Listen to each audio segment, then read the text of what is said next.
ପିଲାମାନେ ଆଜି ଆମେ ସରସ୍ୱତୀ ଶିଶୁ ମନ୍ଦିର ବାର୍ଷିକ ପରୀକ୍ଷା 2025-26ରେ ଥିବା ପ୍ରଥମ ଶ୍ରେଣୀ ଗଣିତ ଲିଖିତ ପ୍ରଶ୍ନ ଆଲୋଚନା କରିବା। ସମୟ ହେଉଛି 2 ଘଣ୍ଟା। ପୂର୍ଣ୍ଣ ସଂଖ୍ୟା 80। 11 ପ୍ରଶ୍ନ, ବନ୍ଧନୀ ମଧ୍ୟରୁ ଠିକ୍ ଉତ୍ତର ବାଛି ଶୂନ୍ୟସ୍ଥାନ ପୂରଣ କର। କ ପ୍ରଶ୍ନ ଦେଇଛି 2ଟି 10 ପଇସି ମିଶିଲେ ଡ୍ୟାସ୍ ପଇସି ହୁଏ। ଅପସନ୍ ଦେଇଛି 10, 20, 50, 100। ଦେଖ ପିଲାମାନେ 2ଟି 10 ପଇସି, ଗୋଟେ 10 ପଇସା ସହିତ ଆଉ ଗୋଟେ 10 ପଇସା ଆମେ ମିଶାଇବା। କେତେ ହେବ? 0ରୁ 0 ଯୋଗ କଲେ କେତେ ହେବ? 0। 1ରେ 1 ଯୋଗ କଲେ କେତେ ହେବ? 2। ତେଣୁ 2ଟି 10 ପଇସି ଯୋଗ କଲେ କେତେ ହେଉଛି ଆମର? 20 ପଇସି। ଉତ୍ତର କେତେ ହେବ? 20 ପଇସି। ଏ ଉତ୍ତର ଠିକ୍ ଉତ୍ତର। କ ପ୍ରଶ୍ନ, ଦଶକ ସ୍ଥାନରେ 6 ଥାଇ 2 ଅଙ୍କ ବିଶିଷ୍ଟ କ୍ଷୁଦ୍ରତମ ସଂଖ୍ୟାଟି କେତେ? ଦଶକ ସ୍ଥାନରେ 6 ରହିବ। କିଏ ହେବ ଉତ୍ତରଟି? 1, 10, 60, 100। କେଉଁଟା ହେବ? 60। ଉତ୍ତର ହେବ 60। 10 ଘରେ 6 ରହୁଛି ଏବଂ ସାନ ସଂଖ୍ୟା, ସବୁଠୁ ସାନ ସଂଖ୍ୟା କିଏ ହେବ? 60। 2 ନମ୍ବର ପ୍ରଶ୍ନ, ଠିକ୍ ଉକ୍ତି ପାଖରେ ଠିକ୍ ଚିହ୍ନ ଏବଂ ଭୁଲ ଉକ୍ତି ପାଖରେ ଭୁଲ ଚିହ୍ନ ଦିଅ। କ ପ୍ରଶ୍ନ ଦେଇଛି ବୁଢ଼ା ଆଙ୍ଗୁଠିରୁ କାଣି ଆଙ୍ଗୁଠିର ଦୂରତା ମାପକୁ ଚାଖଣ୍ଡ କହନ୍ତି। ଠିକ୍ ନା ଭୁଲ? ଏ ହେଉଛି ଠିକ୍ ଉତ୍ତର। ଖ ପ୍ରଶ୍ନ, ଯେଉଁ ଅଙ୍କ ଉପରେ ଏକାଧିକନ ଚିହ୍ନ ଦିଆଯାଏ ତାର ମୂଲ୍ୟ 1 ଅଧିକ ହୁଏ। ଏ ହେଉଛି ଠିକ୍ ଉତ୍ତର। ଧର ଆମେ ଯେ 5ରେ ଯଦି ଏକାଧିକନ ଚିହ୍ନ ଦେବା, 5ରେ ଉପରେ ଗୋଟେ ବିନ୍ଦୁ ଦେବା, ତା ଅର୍ଥ ତାର ମୂଲ୍ୟ କେତେ? ତାର ମୂଲ୍ୟ ହେଉଛି 6। 3 ନମ୍ବର ପ୍ରଶ୍ନ, ସ୍ତମ୍ଭ ମିଳନ କର। କ ସ୍ତମ୍ଭ ଦେଇଛି 1 ମାସ 1 ପକ୍ଷ ଏବଂ ଖ ସ୍ତମ୍ଭ ଦେଇଛି 15 ଦିନ 30 ଦିନ। 1 ମାସ କେତେ ଦିନ? 1 ମାସ ହେଉଛି 30 ଦିନ। 1 ପକ୍ଷ ହେଉଛି 15 ଦିନ। 4 ନମ୍ବର ପ୍ରଶ୍ନ, ଅଲଗାଟିକୁ ବାଛି ଲେଖ। କ ପ୍ରଶ୍ନ ଦେଇଛି ରବିବାର, ସୋମବାର, ମଙ୍ଗଳବାର, ବୁଧବାର। ଶିକ୍ଷାଦାନ ଦୃଷ୍ଟିରୁ କେଉଁ ବାରଟି ଅଲଗା ହେବ? ଦେଖ ପିଲାମାନେ, ସୋମବାର ଦିନ ଆମର ଶିକ୍ଷାଦାନ ଦିଆଯାଏ, ମଙ୍ଗଳବାର ଦିନ, ବୁଧବାର ଦିନ ମଧ୍ୟ ଶିକ୍ଷାଦାନ ହୁଏ, କିନ୍ତୁ ରବିବାର ଦିନ ଛୁଟି ଦିନ। ଉତ୍ତର କ'ଣ ହେବ? ରବିବାର। ଖ ପ୍ରଶ୍ନ, 5 ଟଙ୍କିଆ, 10 ଟଙ୍କିଆ, 20 ଟଙ୍କିଆ, 25 ଟଙ୍କିଆ ନୋଟ୍ ଦୃଷ୍ଟିରୁ କେଉଁଟା ଅଲଗା ହେବ? 25 ଟଙ୍କିଆ। 25 ଟଙ୍କିଆ ଅଲଗା, କାରଣ 5 ଟଙ୍କିଆ ନୋଟ୍ ବଜାରରେ ମିଳୁଛି, 10 ଟଙ୍କିଆ ମିଳୁଛି, 20 ଟଙ୍କିଆ ମିଳୁଛି, କିନ୍ତୁ 25 ଟଙ୍କିଆ ମିଳୁନାହିଁ। 5 ନମ୍ବର ପ୍ରଶ୍ନ, ଶୂନ୍ୟସ୍ଥାନ ପୂରଣ କର। କ ପ୍ରଶ୍ନ ଦେଇଛି 95 ଫେରାଣ 30 ସମାନ କେତେ? ତ 95ରୁ ଆମେ 30 ବିয়োଗ କରିବା। 5ରୁ 0 ବିয়োଗ କଲେ କେତେ ହେବ? 5। 9ରୁ 3 ବିয়োଗ କଲେ କେତେ ହେବ? 6। ଉତ୍ତର କେତେ ହେଲା? 65। ଖ ପ୍ରଶ୍ନ, 4 ଗୁଣନ 1 ଗୁଣନ 0 ଗୁଣନ 1 ସମାନ କେତେ? ଜାଣିଛନ୍ତି ପିଲାମାନେ, ଯେକୌଣସି ସଂଖ୍ୟାରେ ଯଦି ଆମେ 0 ଗୁଣନ କରିବା ତା ମୂଲ୍ୟ ସର୍ବଦା କ'ଣ ହେବ? 0 ହେବ। ଯଦି ଆମେ ପିଲାମାନେ 6ରେ ଯଦି 0 ଗୁଣିବା ତାର ମୂଲ୍ୟ କେତେ ହେବ? 0। ଯଦି 8ରେ 0 ଗୁଣିବା ତା ମୂଲ୍ୟ କେତେ ହେବ? ସେଇ 0। ଯଦି 18ରେ 0 ଗୁଣିବା ତା ମୂଲ୍ୟ ମଧ୍ୟ 0। ଆମେ କ'ଣ ଜାଣିଲେ? ଯେକୌଣସି ସଂଖ୍ୟାରେ ଯଦି 0 ଗୁଣିବା ତା ମୂଲ୍ୟ 0। ଏଠି କ'ଣ ଦେଇଛି? 4 ଗୁଣନ 1, 4 1 ଗୁଣିଲେ କେତେ ହେଲା? 4। 4ରେ 0 ଗୁଣିଲେ ତା ମୂଲ୍ୟ କେତେ ହେଲା? 0। 0ରେ 1 ଗୁଣିଲେ ତା ମୂଲ୍ୟ ମଧ୍ୟ 0। ଉତ୍ତର କେତେ ହେଲା? ଉତ୍ତର ହେଲା ଆମର 0। 6 ନମ୍ବର ପ୍ରଶ୍ନ, ଭୁଲ ଥିଲେ ରେଖାଙ୍କିତ ସଂଖ୍ୟାକୁ ବଦଳାଇ ସଂଶୋଧନ କର। କ ପ୍ରଶ୍ନ ଦେଇଛି ଘଣ୍ଟାରେ ସମୟ 3ଟା ବେଳେ ଘଣ୍ଟା 3 ଉପରେ ଥାଏ। 3 ତଳେ ଗାର ଦିଆହେଇଛି।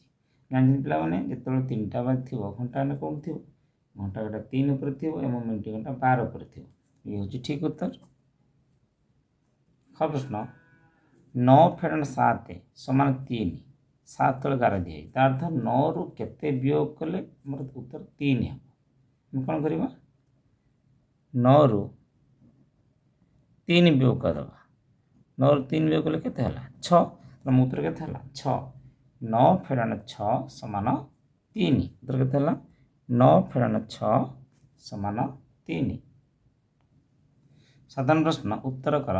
କ ପ୍ରଶ୍ନ ଦେଇଛି କେଉଁ ସଂଖ୍ୟାଟି 9ରୁ ଯେତେ ବେଶୀ 15ରୁ ସେତେ କମ୍? କ'ଣ କରିବା?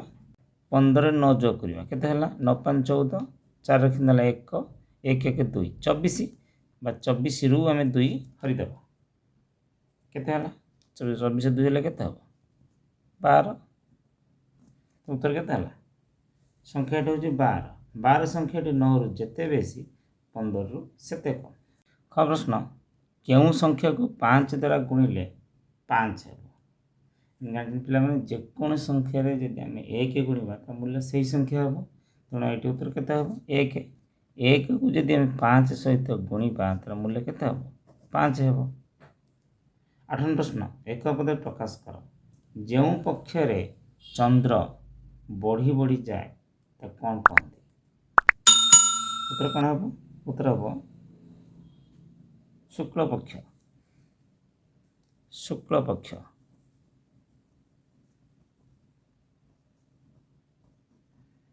ଶୁକ୍ଳପକ୍ଷରେ ଚନ୍ଦ୍ର ବଢ଼ି ବଢ଼ି ଯାଇଥାଏ, କୃଷ୍ଣ ପକ୍ଷରେ ଚନ୍ଦ୍ର କମି କମି ଯାଇଥାଏ। ख ପ୍ରଶ୍ନ ପରଟାର ଆକାରକୁ ଡ୍ୟାସ୍।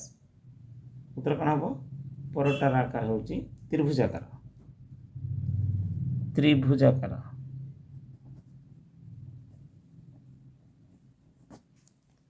9 ପ୍ରଶ୍ନ ଖାଲି ଘର ପୂରଣ କର। କ ପ୍ରଶ୍ନ 60 ଯୁକ୍ତ 5 ସମାନ କେତେ? 60ରେ 5 ଯୋଗ କଲେ କେତେ ହେବ? 65। ସେହିପରି ଖ ପ୍ରଶ୍ନ ଦେଇଛି 70 ଯୁକ୍ତ କେତେ ସମାନ 70। ଉତ୍ତର କେତେ ହେବ? 70ରେ କେତେ ଯୋଗ କଲେ 70 ହେବ? 70ରେ ଶୂନ ଯୋଗ କଲେ 70 ହେବ। ଯେକୌଣସି ସଂଖ୍ୟାରେ ଯଦି ଆମେ ଶୂନ ମିଶାଇବା ତାର ମୂଲ୍ୟ ସେହି ସଂଖ୍ୟା। ଗ ପ୍ରଶ୍ନ 8 10 ଯୁକ୍ତ 3 1 ସମାନ କେତେ? ଆମେ ଜାଣିଛନ୍ତି ପିଲାମାନେ 8 10 ମୂଲ୍ୟ କେତେ ହେଲା? 80। 3 1 ମୂଲ୍ୟ ମାନେ କେତେ? 3। ତେଣୁ 80ର 3 ଯୋଗ କଲେ କେତେ ହେଲା? 83। ତେଣୁ ଆମେ କେତେ ପାଇଲେ? 8 10 3 1 ହେଉଛି 8 3 83। ଘ ପ୍ରଶ୍ନ ଡ୍ୟାସ୍ 10 ଯୁକ୍ତ 9 1 ସମାନ 99। ଉତ୍ତର କେତେ ହେବ? 9 10। 9 10। 9 10 ମାନେ କେତେ? 90। 90ର 9 ମିଶିଲେ କେତେ ହେବ? 99। ମୋ ପ୍ରଶ୍ନ 74 ସମାନ ଡ୍ୟାସ୍ ଯୁକ୍ତ 4। ତା ଅର୍ଥ 74 ହେଉଛି କେଉଁ ସଂଖ୍ୟାରେ 4 ଯୋଗ କଲେ 74 ହେବ? କେମିତି ପାଇବା? ଆମେ 74ରୁ 4 ବିୟୋଗ କରିଦେବା। କେତେ ହେଲା? 4ରୁ 4 ବିୟୋଗ କଲେ କେତେ? 0। 7କୁ 7 ଓହ୍ଲେଇ ପଡ଼ିଲା। ଉତ୍ତର କେତେ ହେଲା? 70। 74 ସମାନ 70 ଯୁକ୍ତ 4। 10 ପ୍ରଶ୍ନ ଉତ୍ତର ଲେଖ। କ ପ୍ରଶ୍ନ ଦେଇଛି 4 ନୂଆ କେତେ? 4 ନୂଆ କେତେ ପିଲାମାନେ? 4ରେ 9 ଗୁଣିଦେବା 4 ନୂଆ କେତେ? 4 ନୂଆ ହେଲା 36। ଉତ୍ତର କେତେ? 36। খ ପ୍ରଶ୍ନ କେତେ 3 12? ତା ଅର୍ଥ କେଉଁ ସଂଖ୍ୟାରେ 3 ଗୁଣିଲେ 12 ହେବ? କ'ଣ କରିବା? 12ରେ 3 ହରିଦେବା। କେତେ ହେଲା? 4। ତା ଅର୍ଥ 3 4 12 ବା 4 3 12। ଏଠି କେତେ ଉତ୍ତର ହେଲା? 4। 4 3 12। କ ପ୍ରଶ୍ନ କାହା ଦଶା 50? ଉତ୍ତର କ'ଣ କରିବା? 50ରେ 10 ହରିଦେବା। 10 ଗୁଣେ 50 ଅଛି। 10 5 50। ଉତ୍ତର କେତେ ହେଲା? 5 ଦଶା 50। 5 ଦଶା 50। ଘ ପ୍ରଶ୍ନ 5 ଗୁଣ 6 ସମାନ କେତେ? ଉତ୍ତର କେତେ ହେବ? 500 କେତେ? 500 ହେଲା 30। ମୋ ପ୍ରଶ୍ନ 5 ଯୁକ୍ତ 5 ଯୁକ୍ତ 5 ଯୁକ୍ତ 5 ସମାନ 5 ଗୁଣନ କେତେ? ଦେଖ ପିଲାମାନେ 5ଟି କେତେ ଥର ଅଛି? 1 2 3 4 ଥର ଅଛି। ଏଠି କ'ଣ କରିବା? 5 ଗୁଣନ 4 କରିଦେବା। 5 ଗୁଣନ 4। 5 4 ଥର ମିଶାଇଲେ କେତେ ହେବ? 5 20 ହେବ। 5 4 ଗୁଣିଦେଲେ ମଧ୍ୟ ସେ 20 ହେବ। 11 ପ୍ରଶ୍ନ ସାନ ବଡ଼ ସମାନ ଚିହ୍ନ ଦିଅ। କ ପ୍ରଶ୍ନ ଦେଇଛି 8 ଯୁକ୍ତ 5 ବ୍ରାକେଟ୍ ଦେଇଛି। ଏଠି ଦେଇଛି କେତେ? 7 ଯୁକ୍ତ 5। ଦେଖ ପିଲାମାନେ 8ରେ 5 ଯୋଗ କଲେ କେତେ? 8ରେ 5 ଯୋଗ କଲେ ଆମର 13 ହେଉଛି। 7ରେ 5 ଯୋଗ କଲେ କେତେ ହେଉଛି? 12 ହେଉଛି। 13 ବଡ଼ ନା 12 ବଡ଼? 13 ବଡ଼। ତେଣୁ ତା ଆଡ଼ୁ ଆମେ ଚିହ୍ନ ଦେବା।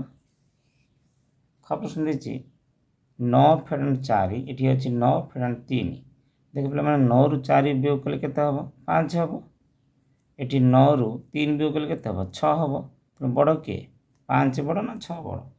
6 ବଡ଼। ତେଣୁ ତା ଆଡ଼ୁ ଚିହ୍ନ ଦେବା। ଗ ପ୍ରଶ୍ନ 5 ଗୁଣନ 4। ଏଠି ଦେଇଛି 5 ଗୁଣନ 4। 5ରେ 4 ଗୁଣିଲେ କେତେ ହେବ? 20 ହେବ। एठी मध्य एठी 4 रो 5 गुणने 20 हेबो एठी 5 रो मध्य 4 गुणने केते हेबो 20 हेबो तेणु एठी मूल्य जहाँ एठी मूल्य मध्य ताहा तेणु उत्तर कौन हेबो ब्रैकेट कौन लिखिबा समान चिन्ह दबा घ प्रश्न 10 युक्त 0 एठी दिया है 10 फेराण 0 10 रे 0 जोग कले केते हेबो 10 हेबो 10 रो मध्य 0 वियोग कले केते हेबो 10 हेबो तेणु उत्तर समान दियाडू उत्तर समान बाहरला तेणु एठी कौन चिन्ह दबा समान चिन्ह दबा कौन प्रश्न 3 युक्त 3 युक्त 3 एटी के देछि 4 युक्त 4 युक्त 4 देखो पिला माने 3 3 थर जोग कले केते हेबो 9 3 3 6 3 मिसिले 9 होउची एठी 4 3 थर जोग करे केते हेबो 4 4 मिसिले 8 8 4 मिसिले 12 होउची बड़ किए 9 बड़ ना 12 बड़ 12 बड़ तेणु ताड़ू चिन्ह दबा 12 नंबर सानर बड़ क्रम सजाई लेख ये देख पे देखा 87 75 69 78 96 87 मान के 10 8 10 7 1 ये के 75 मान 7 10 5 1 ये अच्छी 6 10 9 1 ये अच्छी 7 10 8 1 ये अच्छी 9 10 6 1 तेनाली सब सान ये किए हम 6 10 9 1 तेणु आगे से संख्या लिखिदेवा 6 10 9 1 सबटा सान संख्या ताठू टिके बड़ किए हम ये अच्छी 7 10 5 1 ये अच्छी 7 10 8 1 किए हम 7 10 5 1 हम 75 ताठू टिके बड़ किए हम 7 10 8 1 ताठू टिके बड़ किए हम 8 10 7 1 और सबुठ बड़ संख्याटी हम 9 10 6 1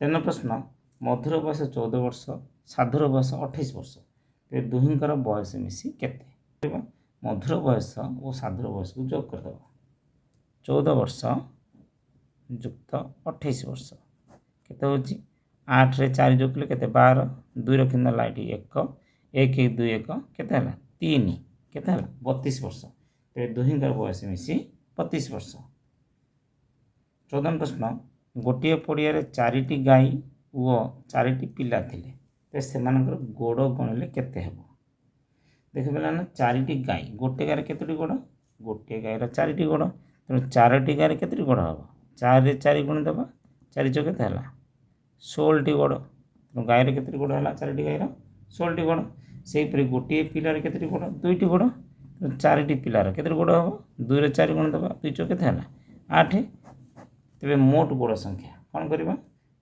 गायर 4टी गायर गोड़ सहित 4टी पिलांकर गोड़ जोग करदे 16 युक्त 8 8 14 4 खिंदा 1 1 1 2 केते 24टी गोड़ अतएव सेमानकर गोड़ गणिले 24टी हेबो।